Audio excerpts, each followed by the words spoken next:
حضرت کلدہ بن حنبل رضی اللہ عنہ کہتے ہیں کہ صفوان بن امیہ نے میرے ہاتھ رسول خدا صلی اللہ علیہ وسلم کے لیے دودھ،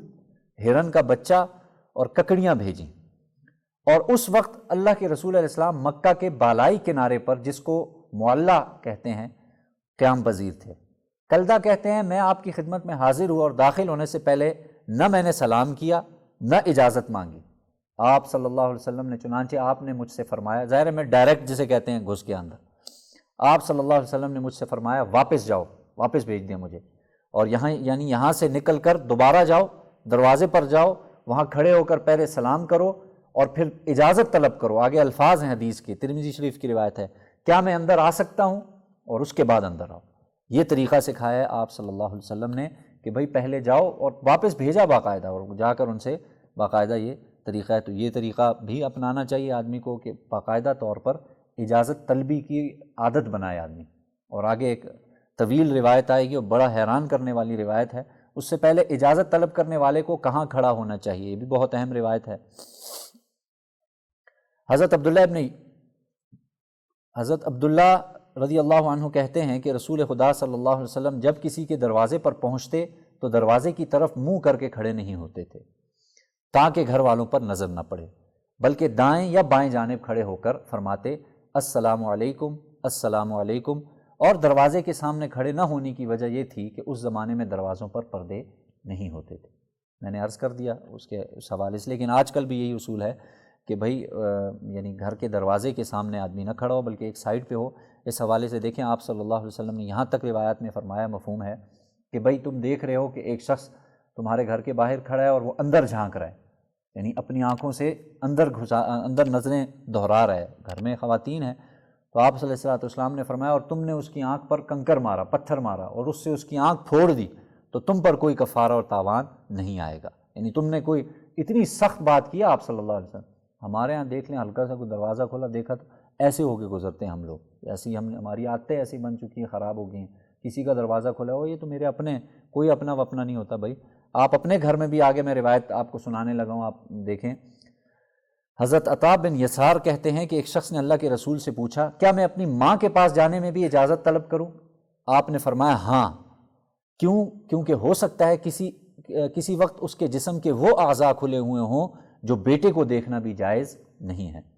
اس شخص نے کہا میں اس کے ساتھ ہی رہتا ہوں، یعنی میں اور میری ماں دونوں ایک ہی گھر میں رہتے ہیں، تعلق ایسا ہے، ماں کا تعلق ہے، تو اس صورت میں مجھے اجازت طلب کرنے کی، وہ بار بار یہ سوال دہرا دیتے۔ تو گویا اس شخص نے گمان کیا کہ اجازت حاصل کرنا اسی شخص کے لیے مشروع ہے جو بیگانہ ہو، باہر کا ہو، کبھی کبھار آتا ہو۔ تو ان کے ذہن میں تھا۔ اللہ کے رسول علیہ السلام نے فرمایا جب تم اس کے پاس جانا چاہو تو اجازت طلب کر کے، اجازت حاصل کر کے جاؤ۔ اس نے کہا میں ماں کا خادم ہوں۔ صحابی نے آگے سے عرض کیا میں ماں کا خادم ہوں، یعنی میں اپنی ماں کی دیکھ بھال اور خدمت کرنے کے لیے ان کے پاس بار بار آتا جاتا ہوں۔ آپ علیہ الصلوۃ والسلام نے فرمایا ہر حال میں اجازت حاصل کر کے ان کے پاس جاؤ، اگرچہ اب آگے تفصیل ہے، اگرچہ اجازت طلب کرنا کھنکھارنے، پاؤں کی آہٹ یا بلند آواز سے بولنے کے ذریعے کیوں نہ ہو۔ یہ آپ نے ایک آسانی دے دی کہ جب آپ داخل ہو رہے ہیں والدین کے کمرے میں کھنکھار دیں تاکہ وہ ان کو پتہ چل جائے کوئی آ رہا ہے، پاؤں کی آہٹ ایسی ہو کہ جس سے اندازہ ہو جائے، یا پھر بلند آواز سے سلام باہر سے ہی کر لیں، السلام علیکم کر لیں، کوئی حرج نہیں ہے، تو تاکہ ان کو ایک اندازہ ہو جائے۔ آپ نے آگے وضاحت فرما دی کیا تم یہ پسند کرتے ہو کہ تم اپنی ماں کو برہنہ دیکھو؟ یعنی آپ نے سوال کیا، یعنی تم اجازت طلب کیے بغیر اچانک اس کے پاس چلے جاؤ گے تو ممکن ہے کہ اس وقت وہ کسی وجہ سے برہنہ بیٹھی ہو اور تمہاری نظر اس پر پڑ جائے۔ اس شخص نے کہا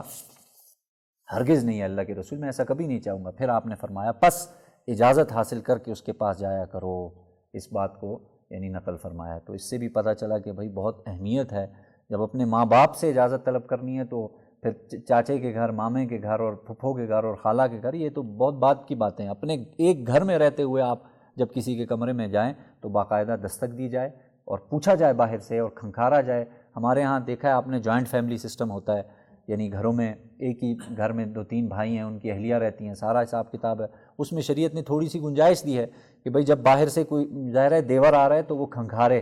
وہ تھوڑا اپنے آنے کی باقاعدہ یعنی احساس دلائے کہ بھئی اب یہ فلاں آ رہا ہے، تاکہ وہ جو گھر میں جو بھابھی ہیں ان کی وہ تھوڑی سی سمٹ جائیں، کام کاج میں مصروف ہیں تو اپنے پردے کا تھوڑا خیال رکھ لیں۔ اس حد تک شریعت نے اتنی آسانی کی ہے جوائنٹ فیملی میں۔ تو باقی یہ ہے کہ یہ تو کرنے کے کام ہیں، اپنے والدین کے کمرے میں جا رہے ہیں یا کسی کے بھی، یہ بہت اہم چیزیں ہیں۔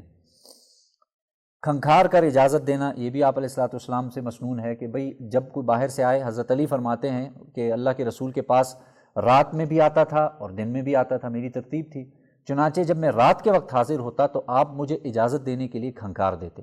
یعنی ظاہر آرام باقی ہے، گھر میں اگر آرام کر رہے ہیں تو آپ علیہ السلام کا یہ معمول تھا کہ اگر میں آ رہا ہوں اور اجازت میں نے طلب کر لی کسی طریقے سے تو آپ جواب میں ہلکا سا ایسے کر دیتے، میں سمجھ جاتا کہ آپ نے اجازت دے دی ہے۔